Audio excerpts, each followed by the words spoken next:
Ika-unong is security. Saibot pasabot ang security. Means siya imuhang guard. Guardia, siya imong protection, or siya imuhang safeguard.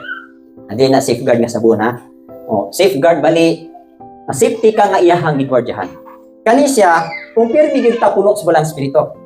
Kay og pirmi ka puno sa balang spirito or nakakapakigsanddurot sa balang spirito, wala po'y daw tang spirito makaduol sa imuha. So naa kay security, naa kay protection. Mo witang si Raboniasyo, ang ano di man siya maduolan sa mga demonyo. Ano ang demonyo mukalagyoman siya ha? Kay naa siya gwardiya. Naa ay gwardiya pirmi si Raboniasyo kinsa na ang balang spirito. Suma ang sunda mga presidente sa kalibutan. Aron safety kay sila, di ba?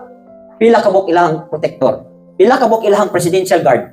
Perting daghana. So bisag asa ko na mo atong presidente, di gid siya mahadlok. Ngano man daghan kay siya gwardiya. Same ra po na sa tuwa. Walay makatupong sa balang spirito. Kung nakigsandurot kaniya, puno kaniya pirmi, nan siya ang imuhang security. Siya imuhang gwardiya, siya imong protector, siya imuhang safeguard.